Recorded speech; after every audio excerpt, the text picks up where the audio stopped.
రాష్ట్రంలో ప్రభుత్వం మారి 2 నెలలు గడిచిపోయినా అధికారులు మాత్రం వైసీపీ సేవలో ప్రసన్నమవుతున్నారని తెలుగు శక్తి అధ్యక్షుడు బివి రామ్ అన్నారు. మంగళవారం విశాఖలోని గాజువాకలోని ఓ హోటల్లో ఏర్పాటు చేసిన మీడియా సమావేశంలో మాట్లాడుతూ గతంలో పల్లా శ్రీనివాసరావుకు చెందిన కట్టడాన్ని కూల్చివేసిన అధికారులు కోడిగుడ్ల శాఖ మాజీ మంత్రి గుడివాడ అమర్ విషయంలో మేషాలు లెక్కిస్తున్నారని ఆరోపించారు. పంతులు గారి మేడ సమీపంలో అక్రమ కట్టడానికి కేవలం నోటీసు ఇచ్చి మమ అనిపించారన్నారు. ఈ పరిస్థితుల్లో తక్షణమే మార్పు రావాలన్నారు. ఇదిలా ఉండగా శ్రీనగర్ సమీపంలోని విశ్వేశ్వరయ్య వద్ద రహదారిని వన్ వేగా మార్చివేశారన్నారు. దీనివల్ల సుమారు 5,000 కుటుంబాల వారు ఇబ్బందులు ఎదుర్కొంటున్నారని, వీళ్లు నిలువైన సమయంతో పాటు ఇంధనాన్ని అదనంగా కోల్పోవాల్సి వస్తుందని ఆందోళన వ్యక్తం చేశారు. అధికారులు తక్షణమే స్పందించి డివైడర్లను తొలగించాలని డిమాండ్ చేశారు. అన్ని ఒకటి సరి చేసుకుంటూ వెళ్తున్నారు.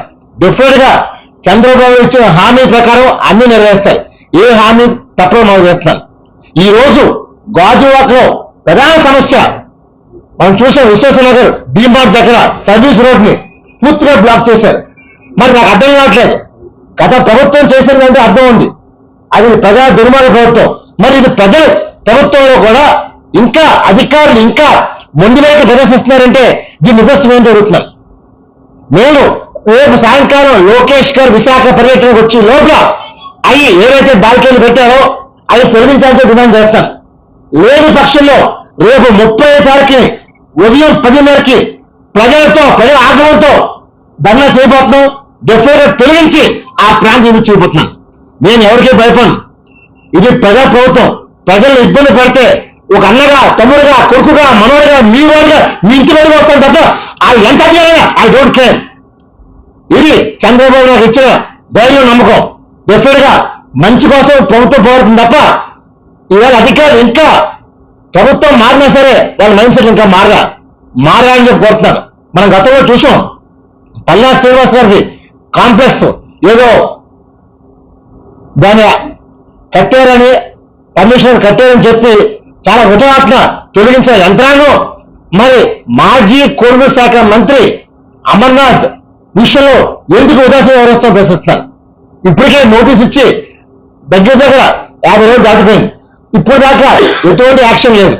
అందువల్ల దీని వైపు లోకేష్ కూడా తీసుకెళ్ళిపోతున్నాం. డెఫినెట్ గా చట్టం, న్యాయం అందరికీ సమానంగా ఉండాలి తప్ప ఒకరు ఉండటం వీలు లేదు. ఇలా మనం చూసాం, హైదరాబాద్ లో తెలంగాణ చీఫ్ మినిస్టర్ రేవంత్ రెడ్డి గారు నాగార్జున గారి కమిషన్ సెంటర్నే కూల్చేశారు.